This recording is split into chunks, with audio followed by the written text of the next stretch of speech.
नमस्कार विद्यार्थियों, यह है भाग 4 टोनी मॉरिसन द्वारा लिखित वंस अपॉन अ टाइम पाठ का, जो आपके इंग्लिश सिलेबस का हिस्सा है।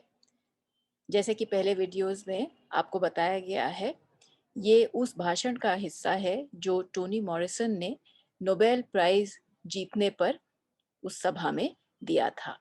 और इसमें वो भाषा के इम्पोर्टेंस का, भाषा कितनी ज़रूरी चीज़ है, कितना ज़रूरी हिस्सा है हमारे समाज का, उसके बारे में बात कर रही हैं। लेकिन बहुत घुमावदार तरीके से बात करती हैं, लेखिका हैं, इसलिए अपनी भाषा को बहुत ही अलंकृत रूप से प्रयोग करती हैं। तो कुछ प्रश्न आपके सामने रख रही हूँ, जिससे अभी तक के बताए हुए लेसन के बारे में आपको रिवाइज करने का मौका मिले। How was the old woman? तो जो वृद्ध महिला इस भाषण की वाचक है, वो क्या क्या क्या उसमें खास बातें हैं, उसको हम कैसे, अगर डिस्क्राइब करना हो तो हम उसको कैसे वर्णित करेंगे? तो इस वृद्ध महिला के बारे में हम 3 बातें जानते हैं कि वो नेत्रहीन है और बहुत विवेकी है, और ये भी जानते हैं कि वे अश्वेत हैं। The old woman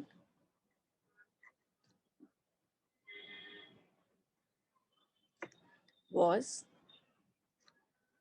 blind, wise, and black. Is this folklore present in one culture or many? Tony Morrison के अनुसार इस तरह के वृद्ध गुरुओं की कहानियां सभी लोक कथाओं में होती हैं। तो उत्तर हुआ मैनी। अगर पूरा वाक्य बनाएं इसका तो कहेंगे द folklore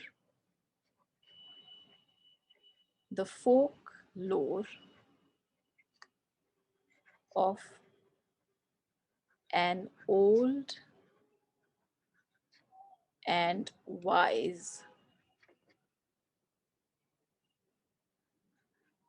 guru is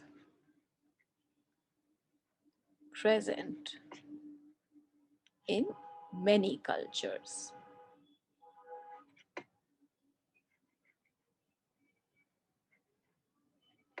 आप भी साथ साथ अपनी कॉपी में ये उत्तर उतार सकते हैं, इसे लिखने की भी प्रैक्टिस हो जाएगी और लेसन भी रिवाइज हो जाएगा। Who is the father of that old woman? ये हमें बताया गया है इस पाठ में कि ये वृद्ध महिला गुलामों से डिसेंट इनका है, गुलाम परिवार से आती हैं। तो हम लिख सकते हैं the father of the old woman is an African American slave.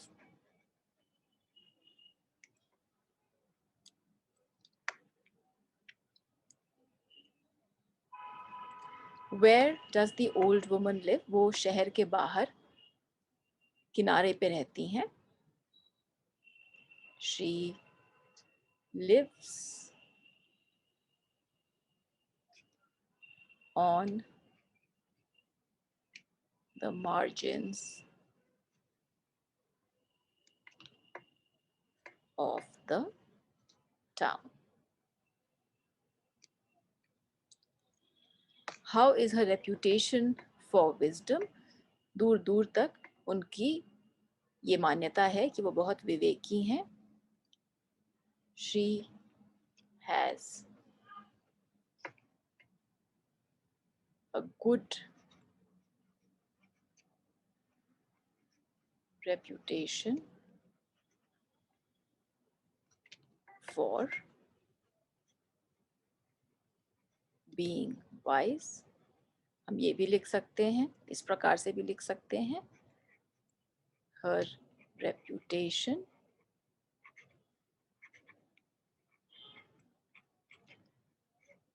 for wisdom is unquestioned. Unquestioned जिस पे कोई भी उंगली ना उठा सके, कोई उसे डाउट ना करे। कुछ और प्रश्न आपके रिवीजन के लिए। What is her position in the neighborhood? ये I छोटा होना चाहिए। She is highly respected. उनकी स्थिति क्या है बिरादरी में? बहुत मान्यता है, बहुत आदर है उनके पास। She is highly respected in the neighborhood. ये लंबा शब्द है, लिखेंगे तो इसकी स्पेलिंग याद करने में आपको आसानी होगी। Why did some young people visit her? क्यों आए थे मिलने उससे ये युवा लोग, लगभग बच्चे? The young people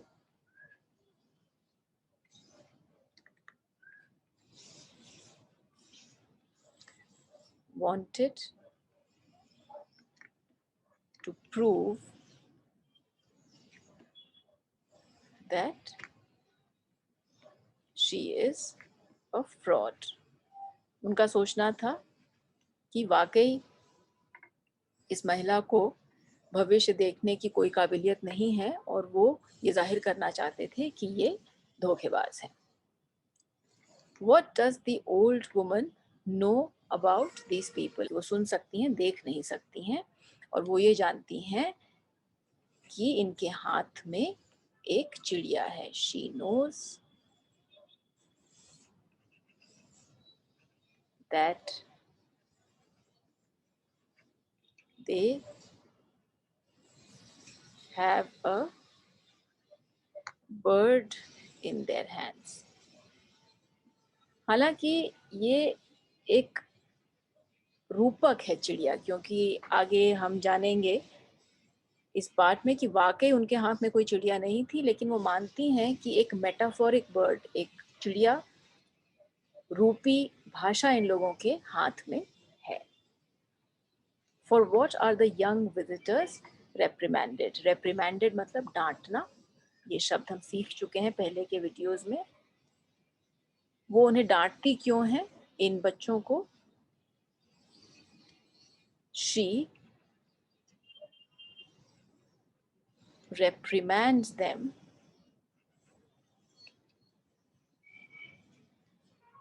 for killing a bird and for mocking her. दो चीज़ों के लिए डांटती हैं। चिड़िया भले ही एक रूपक हो, सचमुच की चिड़िया ना हो, लेकिन इस तरह के वायलेंस का नाटक करना भी उनके लिए डांट लायक है। तो डांटती हैं उन्हें चिड़िया को मारने के लिए, या चिड़िया को मारने की बात सोचने के लिए भी, और उनका मजाक उड़ाने के लिए, एक वृद्ध नेत्रहीन महिला का मजाक उड़ाने के लिए भी उन्हें डांटती हैं। What does bird and woman signify to the speaker? वो कहती हैं कि बर्ड उनके लिए भाषा का रूप लेती है और वुमन जो है वो लेखिका का रूपक है। The bird signifies language and the woman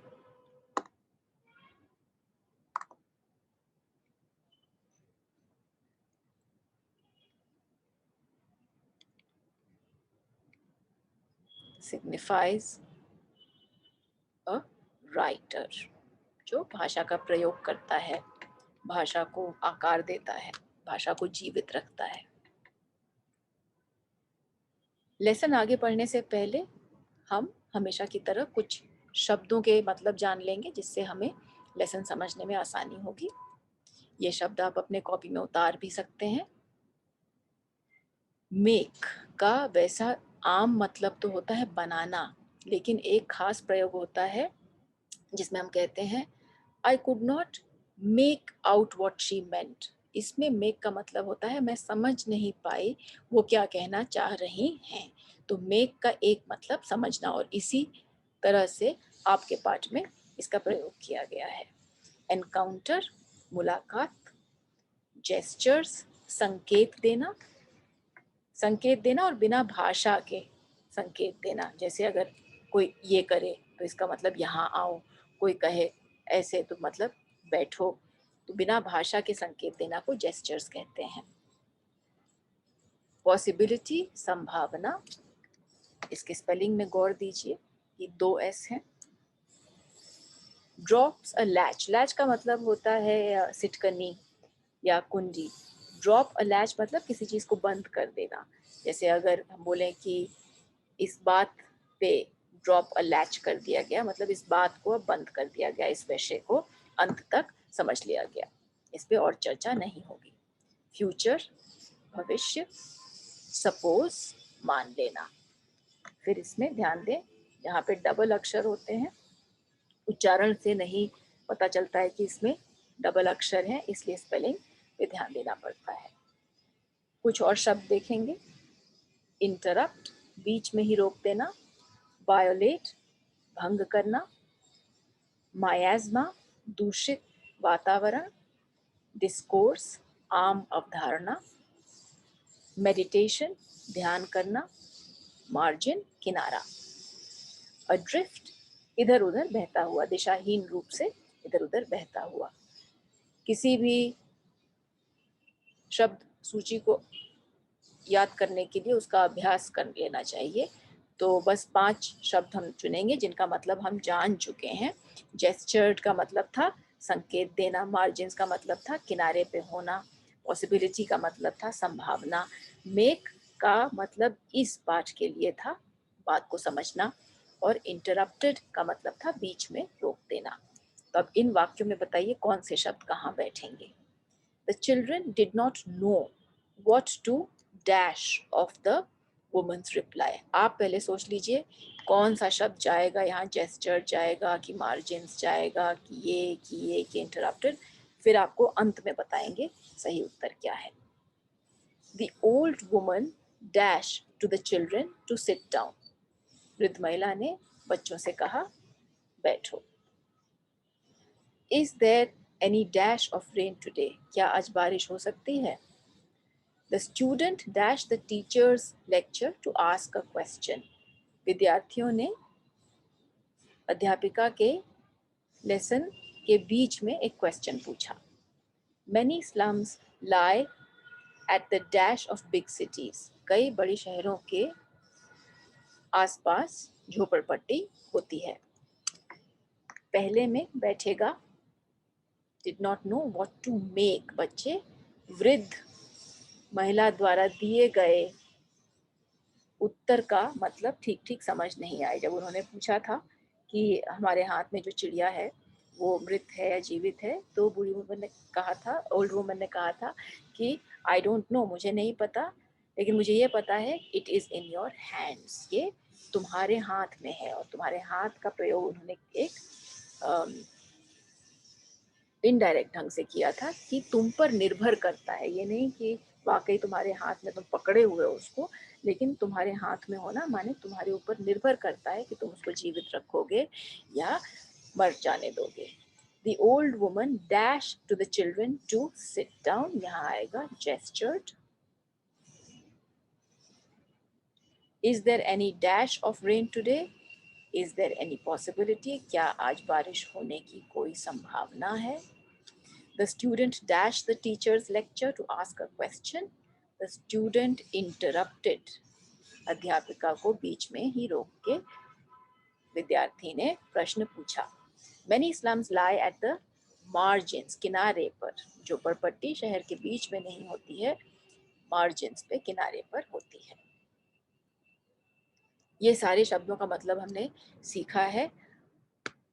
यहाँ पे आप कुछ देर पॉज़ करके फिर से याद करने की कोशिश कर सकते हैं कि डिस्कोर्स का मतलब क्या होता है, मायाज़्मा का मतलब क्या होता है, ये सब हम सीख चुके हैं और अब इसकी मदद से लेसन में आगे बढ़ेंगे। वंस अपॉन अ टाइम, ये लेसन का शीर्षक भी है और यहाँ याद दिला रही हैं टोनी मॉरिसन कि वो इस स्पीच को, इस भाषण को एक लोक कथा के रूप में ही कह रही हैं और आप शुरुआत देखेंगे अगर लेसन की तो इसी वाक्य से ये शुरू भी हुआ था। Once upon a time, once upon a time कई बार दोहराती हैं वही तरीका अपनाने के लिए जो कि कहानी, किस्से कहानियों में अपनाया जाता है। Once upon a time visitors ask an old woman a question. कुछ मेहमान वृद्ध महिला से प्रश्न पूछते हैं।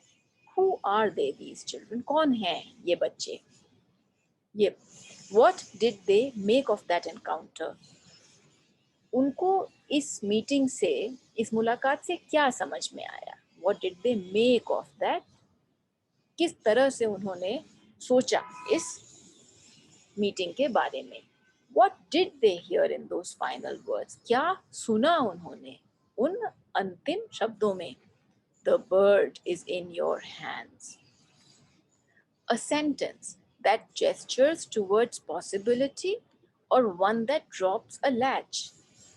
कैसा वाक्य था ये? कैसा सेंटेंस था ये? क्या इसमें कुछ और संभावना थी? क्या और संभावना का संकेत था कि इस बारे में कुछ और बात की जा सकती है, चर्चा को और आगे बढ़ाया जा सकता है? या one that drops a latch, या इस वाक्य का मतलब था अब बात खत्म हुई, जाओ तुम लोग यहाँ से, जो मुझे कहना था कह दिया। Perhaps what the children heard was, perhaps का मतलब होता है शायद। Perhaps what the children heard was, शायद उन बच्चों ने ये सुना, it is not my problem, I am old, ये मेरी प्रॉब्लम नहीं है, इससे मुझे कुछ लेना देना नहीं है। I am old, मैं वृद्ध हूँ। फीमेल, ब्लैक, ब्लाइंड, महिला हूँ, अश्वेत हूँ, नेत्रहीन हूँ। What wisdom I have now is in knowing I cannot help you. मेरे पास जो विवेक अभी है, विजडम, विवेक जो अभी है, वो ये कहता है कि मैं जानती हूँ मैं तुम्हारी मदद नहीं कर सकती हूँ। हेल्प मतलब मदद। The future of language is yours. भाषा का भविष्य तुम्हारे हाथ में है। तो इस पैराग्राफ से अभी तक बताया जा रहा था कि वृद्ध महिला ने बच्चों से क्या कहा। अब बच्चों के नजरिए से बात रखी जा रही है कि बच्चों को क्या समझ में आया। उन्होंने तो एक शब्द कह दिया, आई नो दैट, एक वाक्य कह दिया, I know that it is in your hands, लेकिन बच्चे इससे क्या समझे।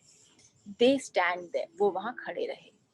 Suppose nothing was in their hands, suppose the visit was only a ruse, मान लें कि उनके हाथ में कुछ भी नहीं था, कोई चिड़िया लेके नहीं आए थे, बस ऐसे ही पता था कि नेत्रहीन महिला के पास जा रहे हैं, वो देख तो पाएंगी नहीं, बस ऐसे ही चले गए बिना कोई चिड़िया लिए और पूछ दिया कि जिंदा है कि मरी हुई।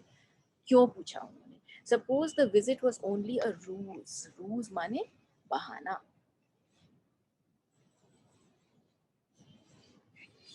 अ ट्रिक, ट्रिक मतलब, ट्रिक का वैसे तो मतलब धोखा होता है, लेकिन एक तरीका, एक बचपने भरा तरीका। To get to be spoken to, taken seriously as they have not been before. शायद ये आना, उनका आना खाली एक बहाना था, एक तरीका था जिससे कि वो बात कर सकें। टू बी स्पोकन टू, कि कोई बड़ा उनसे बात करे। टेकन सीरियसली, कोई उनको गंभीरता से ले।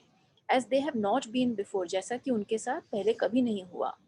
अ chance to interrupt, to violate, एक मौका, चांस मतलब मौका, एक मौका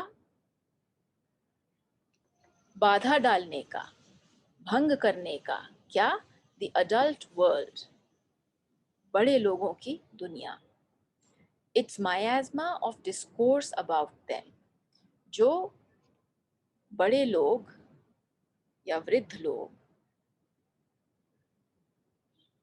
अच्छी उम्र के लोग बच्चों के बारे में जो अवधारणा रखते हैं, जिसे ये बच्चे गलत मानते हैं, दूषित मानते हैं, उसे वे रोकना चाहते हैं। वे वृद्ध लोगों को बताना चाहते हैं, वयस्कों को बताना चाहते हैं कि हम भी सोचते हैं इन बारों में। हम खाली खेल-कूद के बारे में नहीं सोचते, हम और चीज़ों के बारे में भी सोचते हैं। और ये कहते हैं इस वृद्ध महिला से, जिसे ये वयस्क